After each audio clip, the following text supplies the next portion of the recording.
हो गया सब।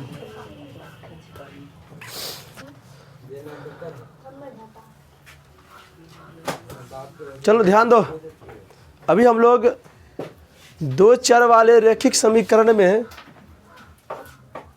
कुछ चीज़ को पढ़ लिए थे। क्या क्या चीज़ पढ़ लिए थे? तो दो चर वाले रैखिक समीकरण को हल कैसे किया जाता है। तो हल करने का जो है ना, हल करने का जो विधि है वो 3 विधि है, जिसमें से 2 विधि को हम लोग पढ़ चुके हैं। विलोपन प्रतिस्थापन को पढ़ लिए हैं, विलोपन और प्रतिस्थापन को पढ़ लिए हैं, समझ में ना। लड़का लोग आ रहा है, समझे ना, आ रहा है। विलोपन और प्रतिस्थापन विधि को पढ़ लेते। इस वीडियो में हम लोग क्या करेंगे कि वरज गुणन विधि पढ़ेंगे। क्या पढ़ेंगे? वरज गुणन विधि। ये भी विधि कोई नाम का चीज होता है। एक बार फोकस देख लेना, फोकस सही है।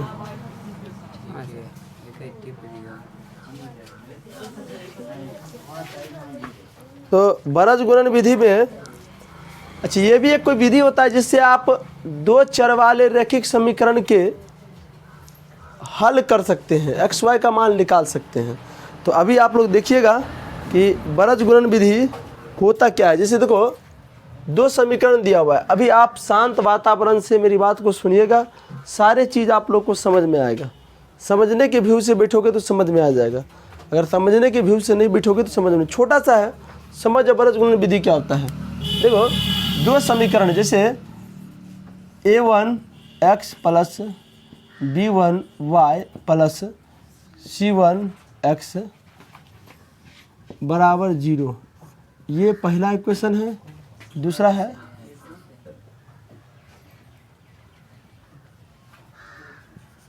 a2 x plus b2 y plus c2 बराबर 0, ये दूसरा समीकरण है। अगर आप इसमें अगर x का मान अगर निकालना चाहते हैं, और भी प्रतिस्थापन विधि, आप इसमें से कोई सा भी विधि लगाइएगा तो इसमें एक्स वाई का मान निकल जाएगा। लेकिन अगर सवाल में बोल दिया जाए आप लोग को कि वरज गुणन विधि से निकालना है तो सीखना जरूरी है। तो वरज गुणन विधि में क्या करोगे तुम, क्या करोगे तो इसको सजाया जाता है।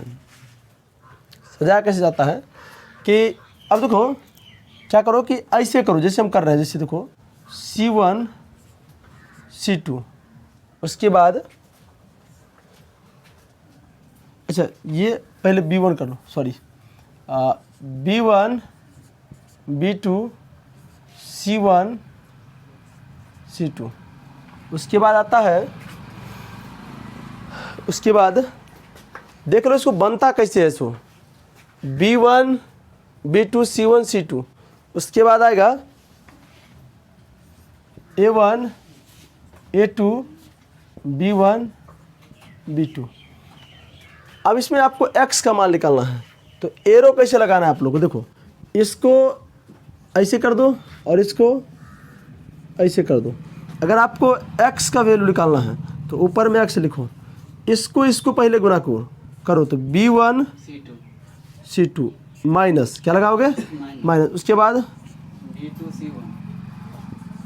B2 C1, ये x की वैल्यू ला के देगा। फिर बराबर करो, क्या करो, बराबर y का वैल्यू लाओगे। एक्चुअली ये x होता है, इसमें y होता है और इसमें 1 होता है। 1 मतलब अक्षर कोई संख्या होता है, नहीं जो c का मान देता है, जो क्या करता है c का मान। जैसे अब वही काम करना है, इसको इससे गुना करो पहले, और फिर उसके बाद इससे गुना कर दो। तो इसको जब इससे गुना करोगे तो C1 A2 माइनस क्या होगा C2 A1 बराबर में, देखो उसके बाद देखो इसको 1 का वैल्यू निकालना है, तो इसको इसके साथ गुना करो और इसके साथ इसको गुना करो, तो ये हो जाएगा A1 B2 minus B1 A2। समझ गया? ये जो फार्मूला निकल के आया x बराबर y बराबर 1 बराबर, ये जो फार्मूला आप देख रहे हैं, ये जो फार्मूला देख रहे हैं आप, इसी को वरज गुणन विधि कहते हैं। क्या कहते हैं? वरज वरज गुणन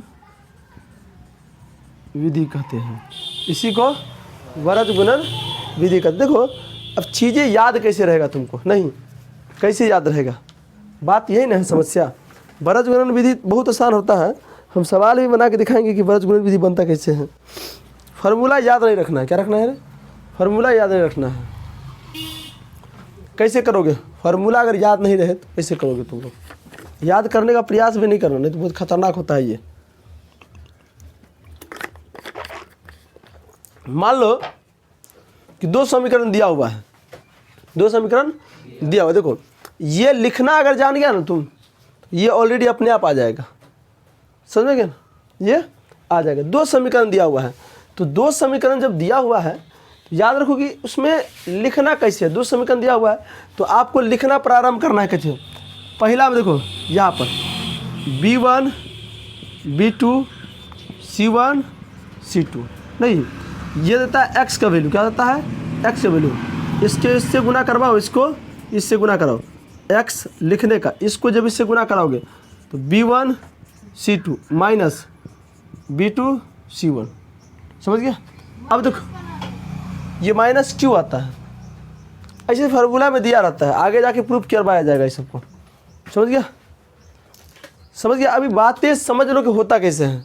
ये x का वैल्यू दिया जाता है, देखो अगर y का निकालना हो तो y का निकालना हो तो A1 से स्टार्ट करो, देखो A1 A2, उसके बाद क्या होगा B1 B2, कोई दिक्कत।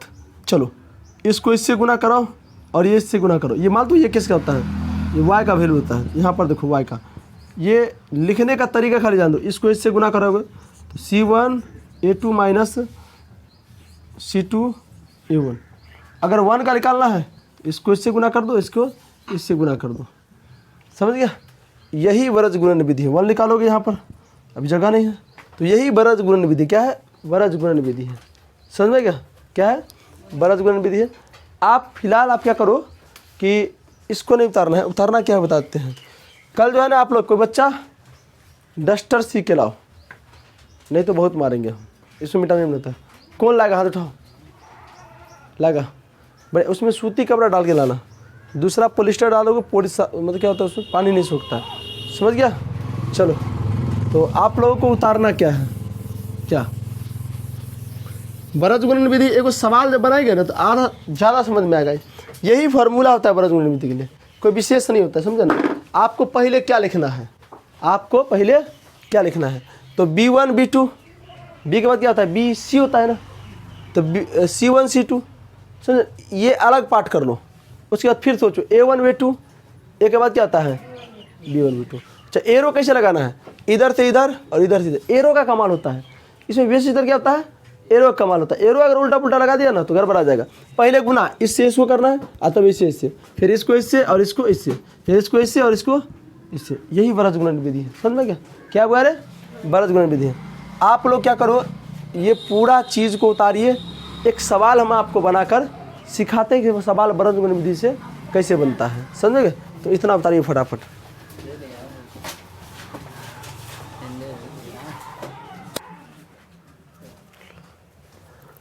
देखो इस क्वेश्चन को ना वरज गुणन विधि से बनाना है। किस विधि से, अगर आप, हाँ बीच में कोई नहीं बोलेगा, अगर आप इस क्वेश्चन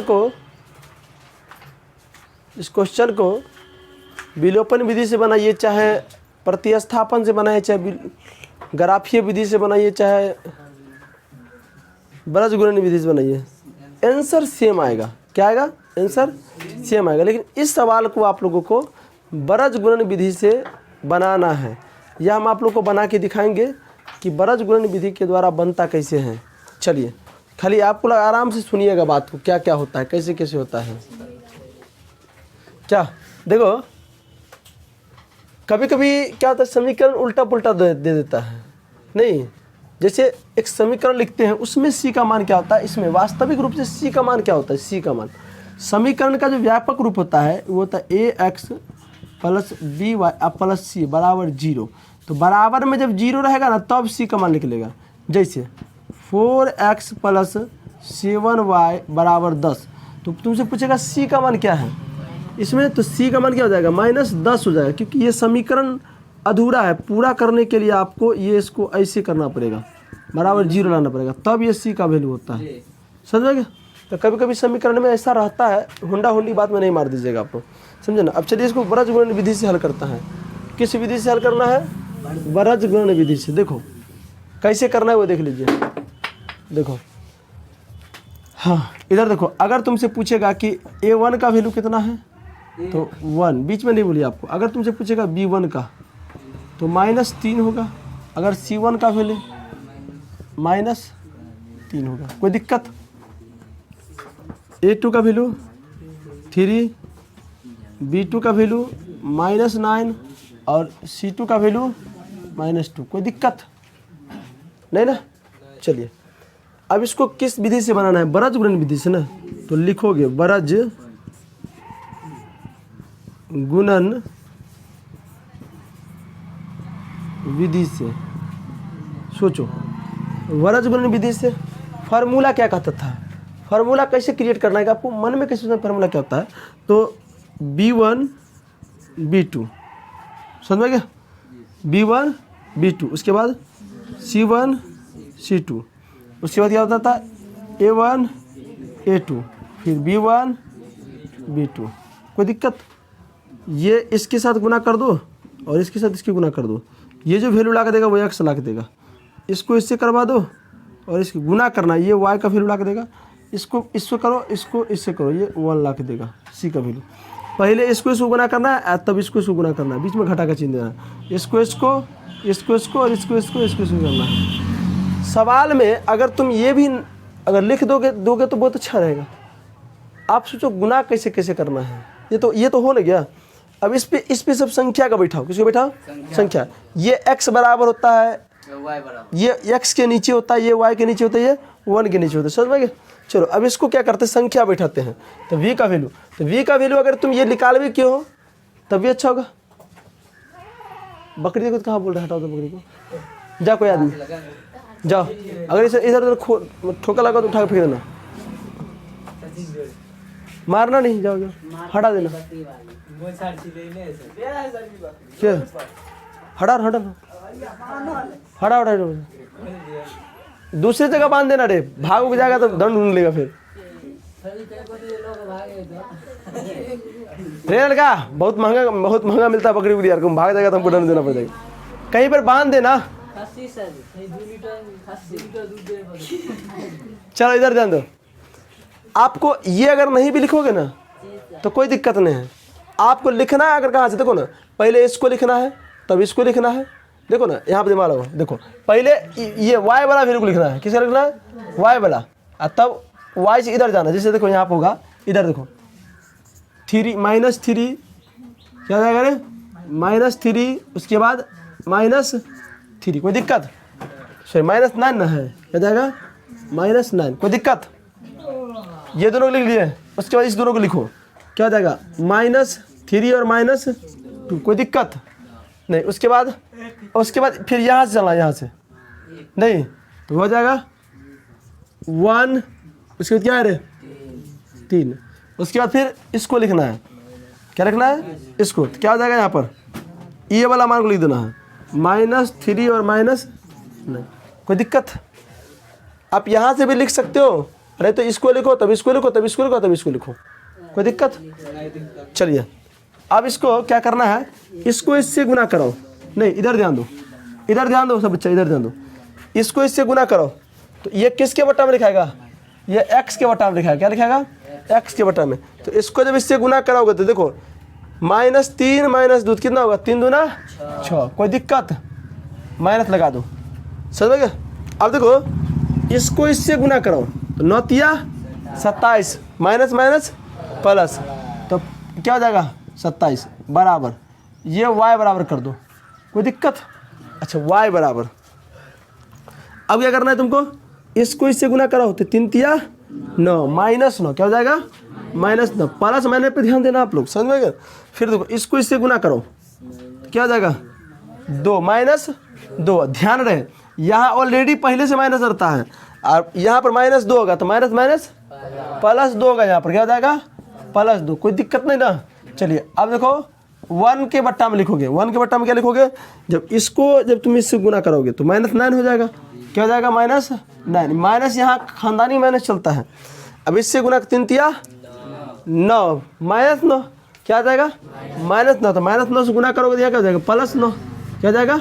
+9। कोई दिक्कत इसमें? इतना में किसी बच्चा को दिक्कत है तो बोलो, ये कैसे होगा? सो हम इस क्लास में करीब 2-3 सवाल आपको बताएंगे इस पर आधारित, समझ में क्या? चलिए ये क्वेश्चन बता दे कहाँ का है, किताब देखा तो क्वेश्चन कहाँ का है रे? 3.5। ये क्वेश्चन बाबू बना लो कि 3.5 का पहला क्वेश्चन बता रहे हैं। कोई दिक्कत? चलिए अब सॉल्यूशन कैसे करना है देखो, यहाँ पर सब बच्चे ध्यान दो। x के बट्टा में लिखोगे, अच्छा 27 में से 6 जाएगा, 21 बचेगा, प्लस की माइनस में? माइनस में। क्या हो जाएगा? माइनस में। बराबर इसका क्या हो जाएगा? -7। कोई दिक्कत? ये कैसे हो रहा है देख रहे हो ना? बराबर। अब देखो जो 11 बोलता है ना उसको मारना 2 चप्पल खींच के। वही ना गधा है, तुम इधर माइनस ना है बे, तू आना रे क्या रे? अब मैथ के स्टूडेंट हो के सब बात पूछते तो गधे से वाला बना। अरे प्लस लिखा हुआ इसका मतलब थोड़े है कि तू प्लस ही करेगा उसमें, उसको उसकी संख्या के भावना को समझो। संख्या का क्या रहा है? -9 रुपया कर्जा, मैं 2 रुपया मेरे पास दे देंगे तो 7 रुपया कर्जा और ना बचेगा हमको, तो देना होगा तो मेहनत लगाओ ना, सीधा बात। चलो आगे बढ़ते हैं। अच्छा यहाँ देखो +9 -9 क्या हो जाएगा? 0। कोई दिक्कत नहीं ना? देखो अब अगर तुमको XY का वैल्यू पूछे यहाँ से, देखो ये पूरा टर्म क्या हो जाएगा? किसी भी संख्या के नीचे 0 आ गया क्या हो जाएगा? 0 नहीं होता है, अपरिभाषित हो गया। क्या हो जाएगा? अपरिभाषित। इसमें हमको लगता है XY का मान आएगा ही नहीं। देखो आंसर किसके पास किताब है? क्या कहीं पे गड़बड़ हुआ है? देखो ना आंसर देख लो इसका XY का। कोई हल नहीं होगा इसका, मतलब लग रहा है। देखो ना ऐसा कंडीशन में क्या करोगे तुम लोग? कोई हल नहीं है, हैं? कोई हल नहीं, कोई हल नहीं है।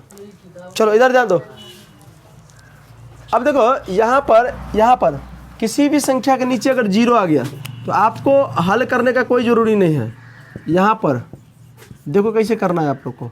बराबर 1/0 ये हो जाएगा अपरिभाषित। क्या हो जाता है? अपरिभाषित।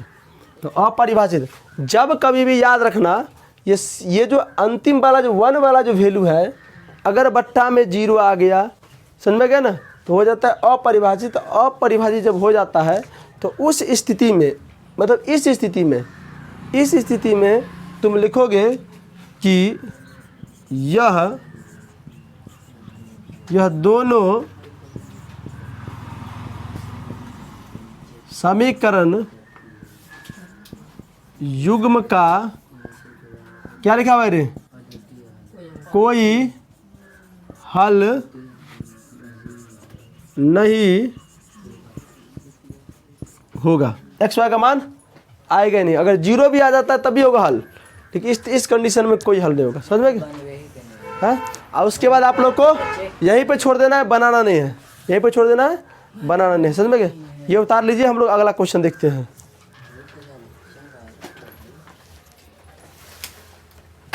दो मिनट रुक जाओ, उसके बाद लगा देना।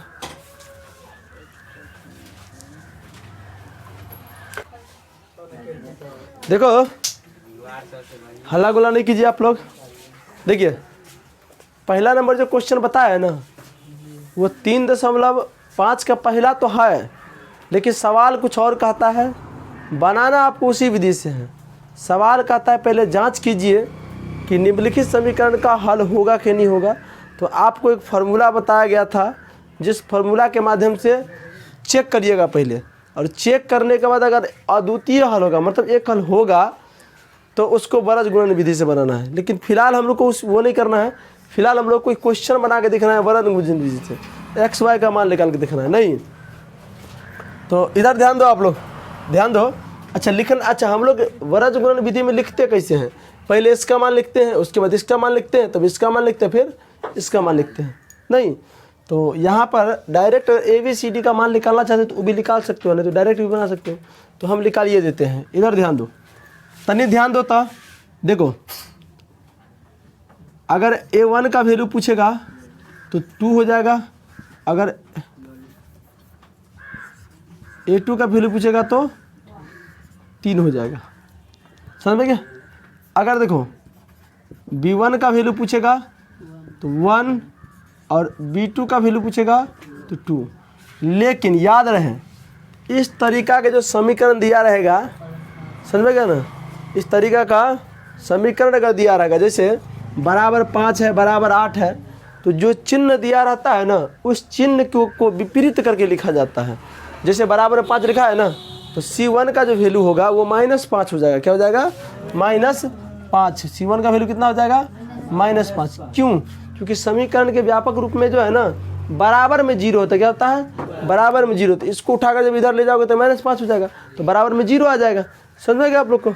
चलिए, अगर C2 का वैल्यू पूछे तो क्या हो जाएगा रे? -8। इसमें किसी बच्चा को दिक्कत नहीं ना? अब देखो इसको किस विधि से बनाना है, तो बरज गुणन विधि से। तो बरज गुणन विधि से, बरज गुणन विधि से। अच्छा, अब दिमाग लगा आप लोग को कि लिखना क्या होता है। तो B1 B2 C1 C2, उसके बाद A1 A2 B1 B2। इसको इससे गुना कराना है और इसको इससे गुना कराना है। x के बट्टा में लिखना है। किसके बट्टा में? x के। तो इसको इससे गुना कराओगे तो B1 C2 माइनस इसको जब इससे गुना कराओगे तो क्या हो जाएगा? अच्छा, इतना करना क्या जरूरी है? कर दे। चलो इधर ध्यान दो, जब इससे गुना कराओगे तो B1 C2। चलिए, अब ये इसको इससे गुना कराओगे, जब इससे गुना कराओगे तो ये y का वैल्यू होता है। क्या होता है? y। तो ये इसको y के बट्टा में लिखेंगे। इसको जब इससे गुना कराएंगे तो C1 A2 माइनस इसको जब इससे गुना कराएंगे तो C2 A1 बराबर। अब देखो इसको जब इससे गुना कराओगे और इसको इससे गुना कराओगे तो ये 1 के बट्टा में लिखेगा। किसके लिखा? 1 के बट्टा में लिखेगा। समझ में गया? तो यहाँ पर हो जाएगा A1 B2 minus B2 B1। Sorry A1 A2 B1 हो जाएगा। समझ में गया? इतना बात समझ में गया आप लोग को? समझ में गया? अब सबका मान रख दो। क्या करो? मान। अगर आप डायरेक्ट मान रखोगे तब भी कोई दिक्कत नहीं है। अगर नहीं अलग अलग करके रखोगे, जैसे यहाँ पर देखो आपको या तो मान इस पे रख दो या तो मान इस पे रख ले, आंसर सेम आएगा आपका। अगर इसमें रखते हो मान तो गलती होने का कम चांस रहता है, अगर इसमें रखते हो तो गलती होने का चांस रहता है। कौन गलती? तो प्लस माइनस वाला गलती। कौन गलती? प्लस माइनस वाला गलती। समझ में गया? कौन गलती रे? प्लस माइनस वाला।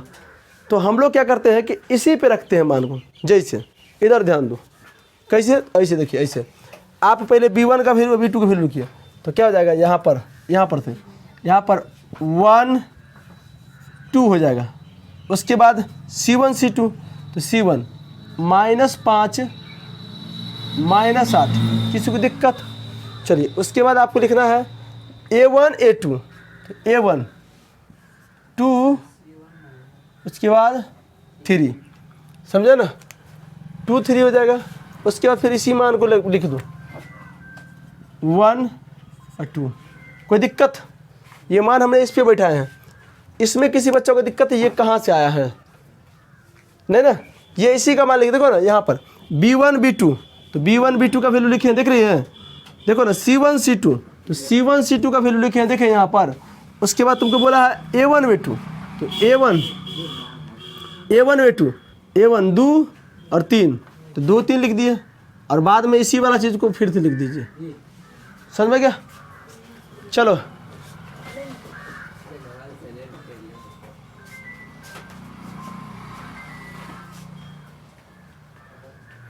हाँ, अब देखो यहाँ पर क्या करना है आप लोगों को। यहाँ पर इसको इससे गुना करवाओ और इसको इससे गुना करो। जब इसको इससे गुना करोगे तो कितना? 8 को 1 से करोगे तो 8 है, माइनस लगा हुआ है तो माइनस, इसको x के बट्टा में लिखना है तो ये -8। माइनस ऑलरेडी खानदानी होता है यहाँ पर, देख लो माइनस है ना।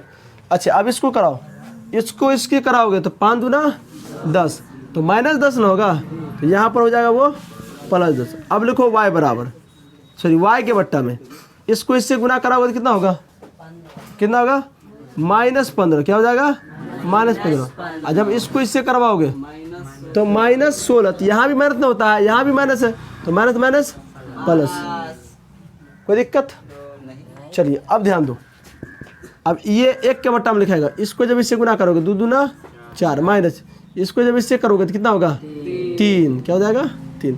अब इसको सॉल्यूशन कर लो, देखो x में 8 रुपया कर्जा में 10 रुपया मेरे पास है तो 2 रुपया बचेगा, बराबर यहाँ पर y के बट्टा में लिखो, ये 15 रुपया कर्जा में है, 16 रुपया मेरे पास है, कितना बचेगा 1 बचेगा, यहाँ देखो 1 हो जाएगा।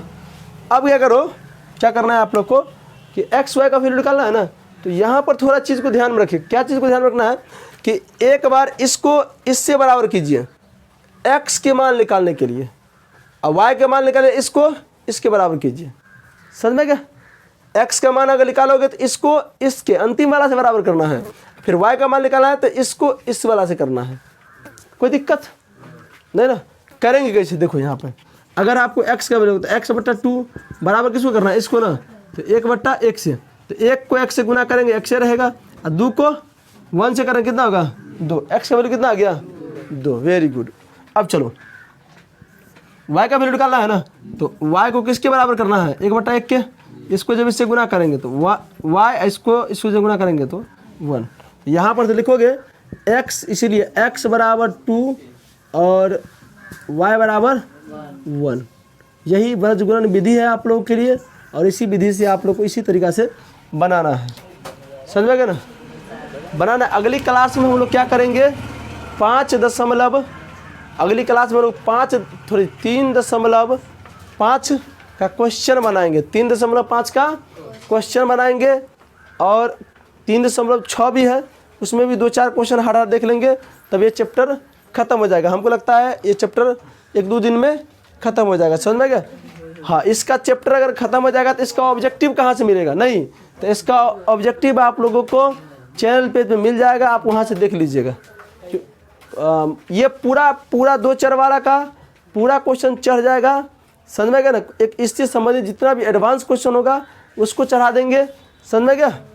उसके बाद आप लोगों को ऑब्जेक्टिव डाल देंगे, ज़्यादा ऑब्जेक्टिव नहीं, एक चैप्टर से या 25 को या 30 को ऑब्जेक्टिव रहेगा, नहीं रे तो डाल देंगे, आप देख लीजिएगा, आपको सारी चीज़ समझ में आ जाएगा, समझे। फिलहाल आप लोग इतना उतार लो।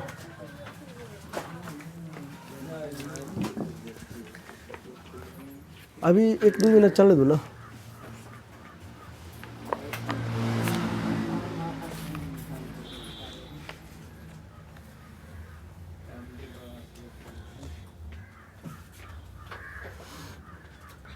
हाँ, अब टिप लड़का वाला